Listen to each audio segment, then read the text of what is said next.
friends. So today I came with another video which is related to hereditary lesson, that is dihybrid cross, which is also very important and a little bit confusable. Okay, so this dihybrid cross, we already discussed about the monohybrid cross. So Mendel, so he has to be studied first with the first one character, so that was we seen in the monohybrid cross. So now in this dihybrid cross, we are observed that at a time two characters, how it has to be passed from parent to progeny. So this is about the dihybrid cross. So in this dihybrid cross, so we are taking two characters at a time for observation. Okay, so here for explanation purpose, I am taking two characters which are related to the seeds. Okay, seed color and shape. I am taking two characters, they are seed color and shape. So as you all know that in the monohybrid cross we seen that, so seed shape round and wrinkled, whereas seed color yellow and wrinkled. Okay, so here how we have to be going to write as genotype. So as in the case of phenotype, we'll write it as round and yellow, wrinkled and green. Whereas in the case of genotype, so seed shape will write as a round, capital R. Whereas seed color yellow, capital Y. We'll be going to fuse it. So capital R, capital Y. Whereas wrinkled and green, small r, small y. Like that, so we will be going to represent. So now we'll enter into the how we have to write this dihybrid cross in the exam. Okay, so first we'll write as a characters. What the characters we seen it here? Seed shape and seed color. Okay, so then next phenotypes, parent phenotypes. So what are the parent phenotypes here?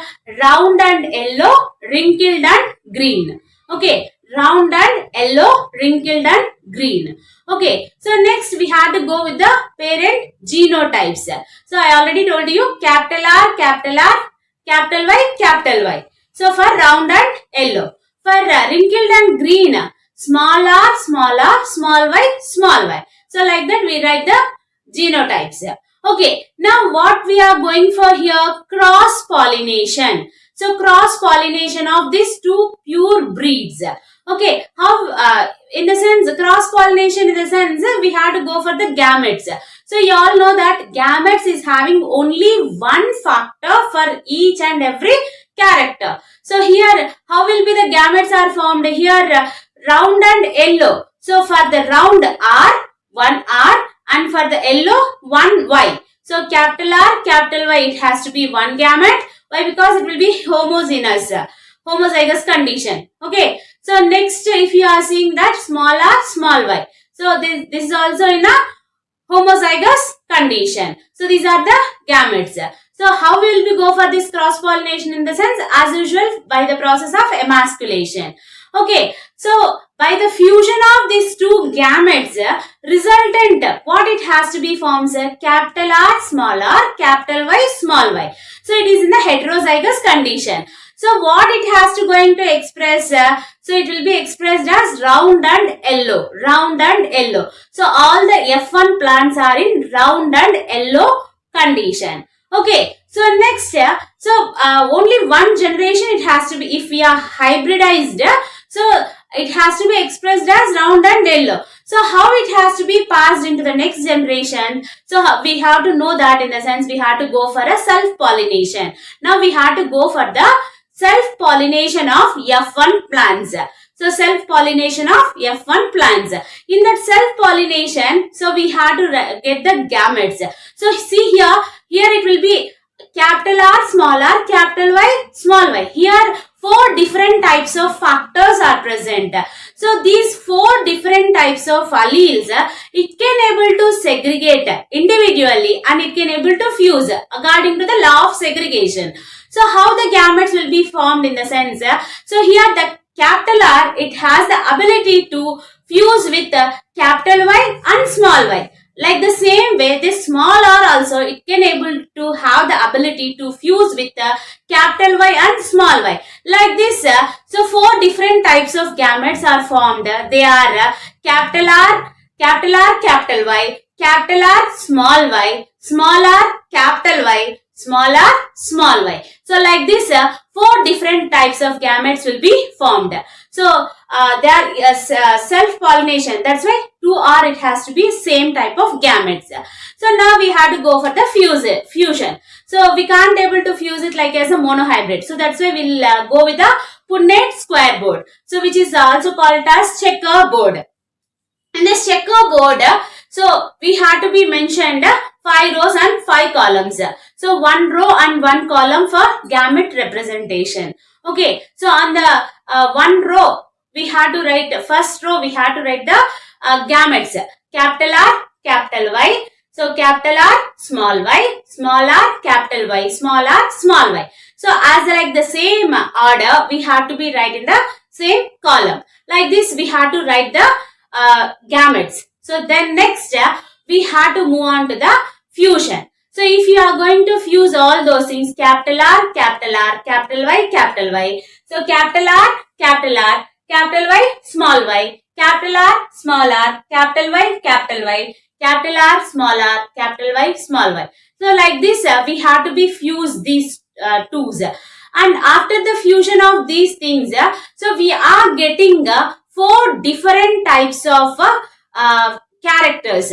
So here at last, what are the characters we are getting in the sense? Round and yellow, round and green, wrinkled and yellow, wrinkled and green. So see here, so as when we are taking the parents, only round and yellow, wrinkled and green. So but after the F2 generation, we are getting 2 more new characters which are not seen in the parents. So what are those? Round and green, wrinkled and yellow. So how it has to be possible? Okay, before going to that, so we'll go with the dihybrid ratio, phenotypic ratio and genotypic ratio. So if you want to check whether your fusion in the checkerboard it is correct or not, you have to be going to check. You can able to check that. So if you are going with this first round and yellow, so they are coming as 9. So those 9 it has to be coming as in a triangular form. Whereas, so if you are going with the round and green, so this is also coming as a triangular form. 3, they will be in a triangle form if you are going to fuse those 3. And wrinkled and yellow, it is also in the triangle form. So round, as usual, wrinkled and green, it will be getting only 1. So if you are counting that entire round and yellow, so there will be 9. So round and green, 3. Wrinkled and yellow, 3. And wrinkled and green, only 1. So that's why what is the phenotypic ratio of dihybrid cross in the sense? 9:3:3:1.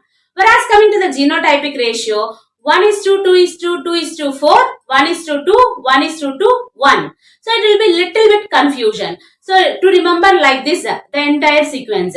So if you have to be split like this, so how many round and yellow? It has to be 9. So those 9, it has to be in the form of 4 genotypes.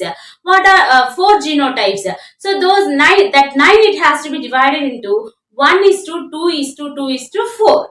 That 3 it has to be divided as 1:2.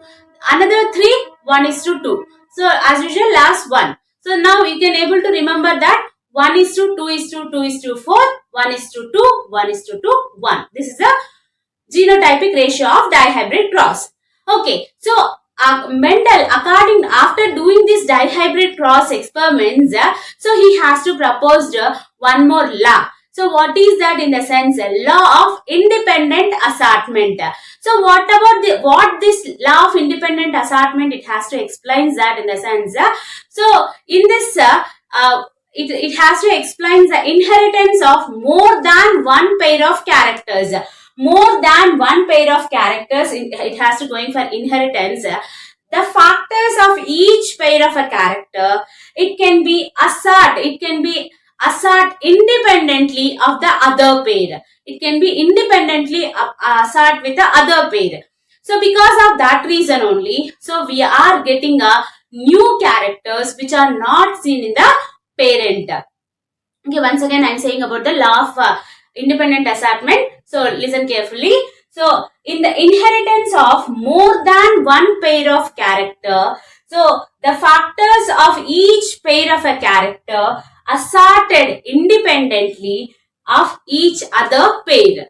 So this is known as law of independent assortment. Hope you people are understood this video.